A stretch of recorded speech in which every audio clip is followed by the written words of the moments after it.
12. I read 12 books in the month of May. Although, for the record, some of them were picture books and some of them were like really short books, but I read 12 books.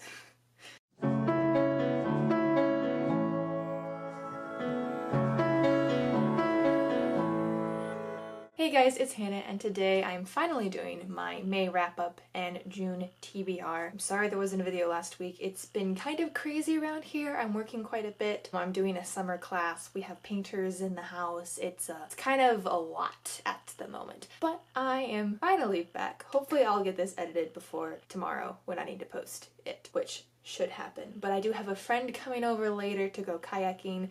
I have school to do, so there's a lot of factors in my life right now and they're all kind of clashing. But I have been able to get quite a bit of reading done. One perk of my job is if I don't really have anything to do and it's kind of a slow time and there's no books to check in, there's no Gabbies to answer, Gabbies is a texting service we have with patrons, then I can just sit and read. And that'll also kind of explain some of the books I read this month. So let's just get into them because, as I mentioned, I kind of have a limited window to film this in. So I'm gonna try and be as thorough as possible, but also kind of concise because I am in a rush. So hopefully this will work out. There's a lot of books for me to do when I'm in a rush, so we'll see what happens. So the first book I read in the month of May was Serious Moonlight by Jen Bennett. This is her most recent release. It is about a girl whose name I cannot remember, but she is an insomniac. She actually has that thing where you like fall asleep involuntarily, and so it's more than just insomnia. She gets a job on the graveyard shift at this hotel and she runs into this guy who she kind of had a hookup with, and so awkwardness ensues, but then friendship ensues and a little bit of something more. And I enjoyed it. I thought it was fun. It was a classic Jen Bennett, great book. Not my favorite of her books. Alex Approximately is still my top of her books. But I think this might be my second favorite of hers because what is her name? Birdie. Because I really liked Birdie. She was stupid in the way that characters in contemporary books are stupid, so she did annoy me sometimes quite a bit. But as a whole, I thought she was a really great character. I could relate to her in a lot of ways, and I just enjoyed it a lot. I thought it was great. A nice classic contemporary. Favorite of all time? No, but I definitely recommend you pick it up. The next book I read was Third Girl by Agatha Christie. This is a Hercule Poirot book, and I'd have to say it might be my favorite of his series because one thing I've noticed about Hercule is that he's very self-centered, especially at the beginning of this book. I was not enjoying him at all because he's like, I'm Hercule Poirot. Of course I'm going to solve this. Of course it's going to be amazing because I am me and I am the best. And what I liked about this book is that he kind of got kicked down a little, and that was very entertaining. And he got stuff wrong, and that was very entertaining. Also, I kind of solved it. I didn't get all the pieces right, but I got like a main piece of it right, so that was very pleasing for me. Basically, a girl comes up to Hercule Poirot and is like, I think I might have committed murder, and he goes, you think? That doesn't make any sense. And she's like, this isn't gonna work. You're not who I thought you were. I can't come. That starts his whole, what do you mean? I'm Hercule Poirot. But he starts trying to find her and solve this mystery anyway, and then a whole lot of shenanigans ensue, and I really enjoyed it. Highly recommend. Not my favorite Agatha Christie so far. A Body in the Library still takes that. But definitely my favorite Hercule Poirot. I think it might top The Orient Express just because it was really entertaining for me how Hercule Poirot got shot down a lot. That was pretty great. So definitely recommend. The next book I read in a plane ride to and from, or did I just read it to? I think I just read it to Indianapolis, Indiana. My sister had her national gymnastics meet there and we had so many delays with that flight because there was bad weather and it was like everybody was being delayed. So I finished this book, Death Comes to Pemberley by P.D. James. This book is kind of a fan fiction of Elizabeth and Darcy's life after they get married. It's based off of Elizabeth Bennet and Darcy. Well, I guess she's Elizabeth Darcy now. And a murder happens at Pemberley, and so it's kind of following that. It doesn't feel like a mystery at some points. It feels more like a law book, and I don't know how to explain that exactly, but it felt like it just didn't have that signature here we are deducing the facts thing. It just felt more here's the trial, here's the case, that kind of thing. And there were a couple of things that were repeated quite a bit. Like there's this one detail about this like ghost story with a cabin that she said 3 times in almost the same wording that story, and so that was kind of annoying. So there were a couple of things like that, but as a whole it kept me engaged, which I really enjoyed and made Maybe part of that was because I was stuck on a plane for hours and hours. It was like 5 hours. But it kept me engaged the entire time, and I needed something to keep me entertained. So it did do that. Would I say it was the best thing ever? No. But if you do love like Jane Austen and Pride and Prejudice, I think it is worth the read because it's very interesting and it was entertaining and I did enjoy it. But it does kind of take some of the characters into directions that I feel like they might not have gone. And I'm not sure how I feel about that. It's kind of like Cursed Child with J.K. Rowling. If you just make sure you separate it from the canon, then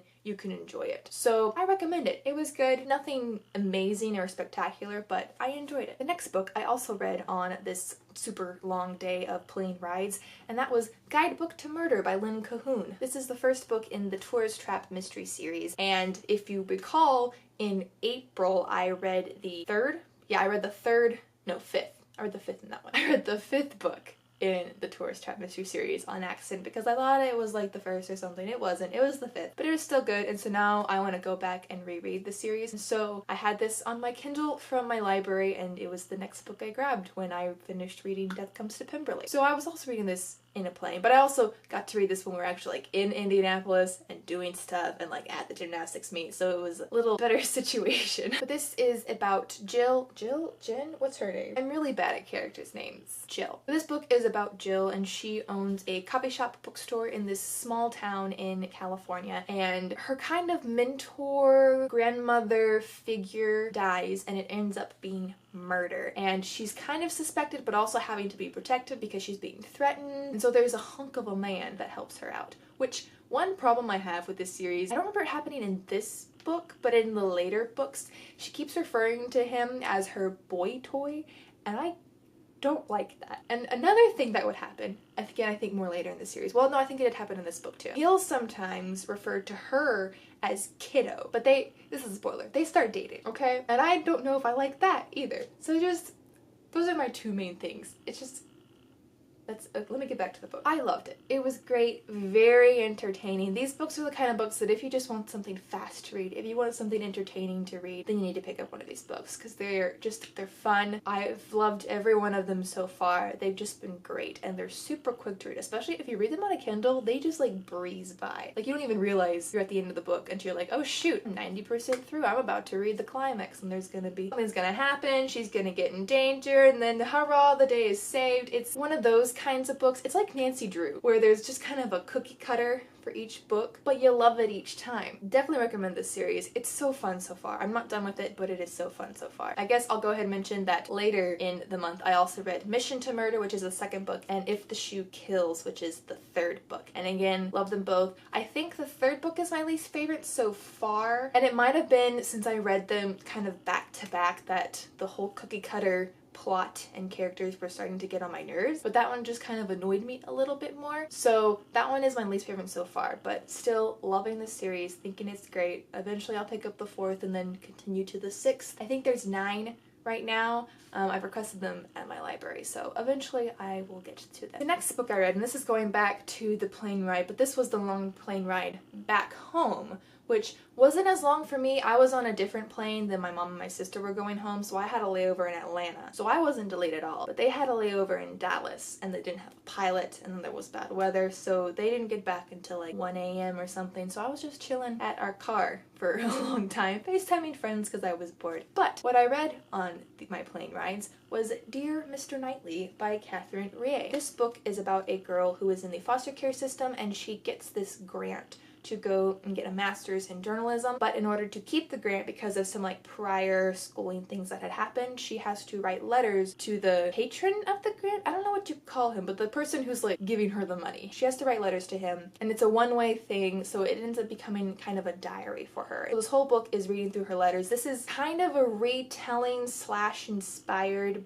by Daddy Long Legs by Jean Webster, which is a fantastic book, and if you haven't read that, you need to read it, and if you haven't read this, you need to read this too. I don't know which one I'd honestly say you should read first. My gut tells me to tell you to read Jean Webster's first because that is the original, and so that makes sense, but I think it'd be kind of more entertaining for this one if you didn't know what's gonna happen, because something that happens, and I knew was gonna happen because it happens in Daddy Long Legs, was like a main and major plot point. So I kind of want to say read this first and then read Jean Webster's, but that's up to you. Just know it's basically the same story, but this is more of a modern take. I loved this book. It was beautifully written. The characters are so complex and just fantastic. Like, all of them had their own unique personalities, and even like the reverend at her foster care system or her father figure professor that she kind of gets later. They're all so distinct and so complex, and I loved them so much. This book was fantastic. And it's one of those books that I probably won't talk about that much on my channel because it was so touching for me, and I don't talk about books that like touch me as much as I do about books that were just super entertaining. So just know that this book was fantastic and it was amazing, and if you never see it again, it's not because I'm lying and it was bad, it's because it's just so close to my heart at this point that it's almost difficult to talk about. Please go read this book. It was beautiful. Then one day at work, I was in the children's room and people were returning books to me, and I'd see some and I'd be like, that looks cute. And so I'd sit there and I'd read it. And I figured, you know what, I might as well mark these on Goodreads because it's a book and I'm reading it. And so that's what these next 4, I think, are. 5. That's what these next 5 are. The first book is Happily Ever After by Anna Quindon, and I wish I had read this book when I was a child because it would have been a favorite. About this girl who loves baseball and she gets this mitt from her aunt, and one day she makes a wish that she were a princess, and suddenly she's locked in a tower and dressed as a princess. And so it follows her kind of experience in this mythical storybook world, and it was just so much fun. It's a super short book. It's one of those books for when you have like just started getting the hang of reading by yourself, and so I definitely recommend it for you because I'm 20, about to be 21, and I loved this book, and as a child this would have been a favorite to find. So if you have a kid in your life, or if you just want something really quick to read to help you get that Goodreads goal, read this book. It was fantastic, super fun, cute illustrations, definitely recommend it. The next book was Herding Cats by Sarah Anderson. This is Sarah's Scribbles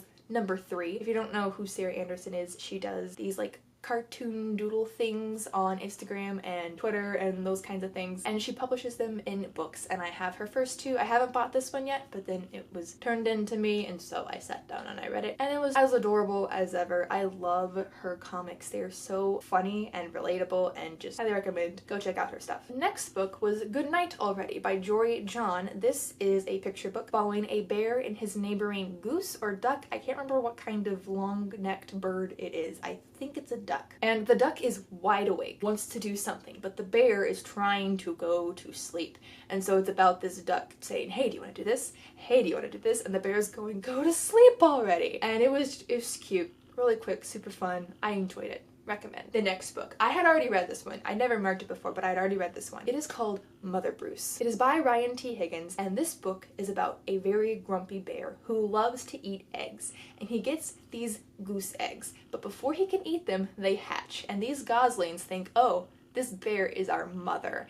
And so he's trying to get rid of these goslings, but they're like, no, you're our mom, and it is one of the best picture books I have ever read. Maybe the best. The first time I saw this was in Target like 2 years ago, and I just saw a bear on the cover and I was intrigued. I picked it up and I read it and I fell in love. I will give this to any child who needs a picture book to read because it is so funny and so fantastic. And he has like a whole series. There's like 3 in a series now. Definitely recommend Mother Bruce. It is adorable, hilarious, and I love it. It might be my favorite picture book. It might top all of the picture books my mom read to me as a kid, even with the nostalgic value that they have, because it is just so hilarious and I love it. And we're at the end. We're at the end. The last book I read in the month of May was Midnight Rider by Joan Hyatt Harlow. This is a book that I read and reread multiple times as a child. I got this book at a used bookstore we used to have in my hometown, and I got it because the main character's name is Hannah, and honestly that's not something you see very often in books, I feel like. At least I haven't, so if you know any, let me know. But this book is set during the American Revolutionary War, and it's about a girl named Hannah who is sold by her aunt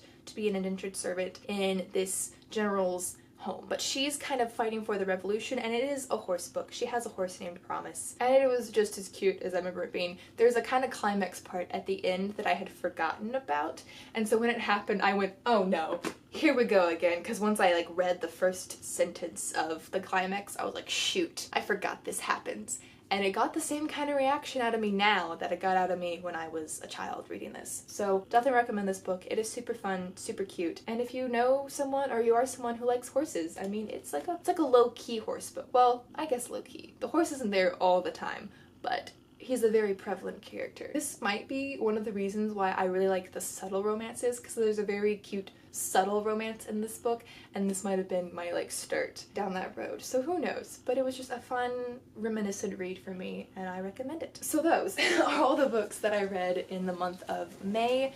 On to my June TBR. It is already June 12th.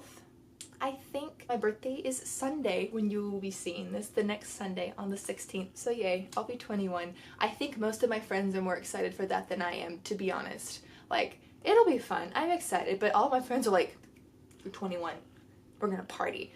So that's a fun fact. For the month of June, I'm probably going to be mostly reading library books, because now that I'm back at my home library, I kind of put a lot of things on hold, and as it just seems to always happen, they all came in at once. So I've been trying to go through them. Most of the books I read so far have been library books, and my stack here is all the library books that I have, and I'm just gonna kind of go through them and show you. I'm not really gonna give a synopsis. I'm just gonna show them in the order I'm planning on reading them, because that is the order of when they are due, and yeah.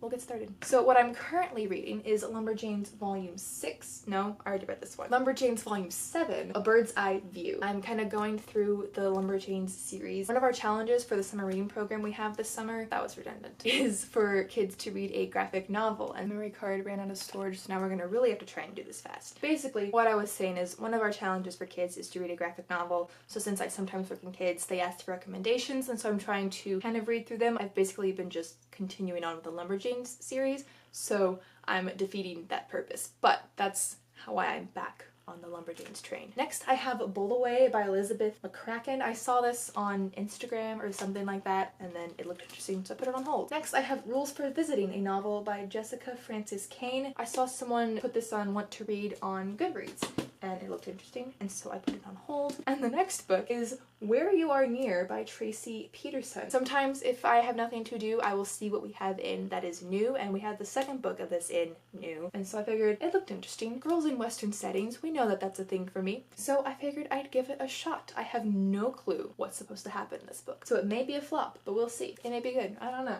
So that is it. Those are all the books I have read. Those are all the books I plan on reading. We're done. We made it. We're doing good.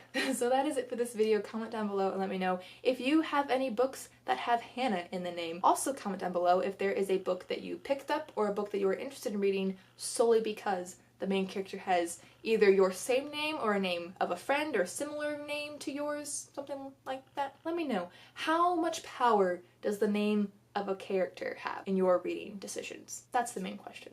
Let me know. So that's it for this video. I hope you enjoyed it, and I will see y'all again another one soon. I'm gonna go get sunbird kayaking now.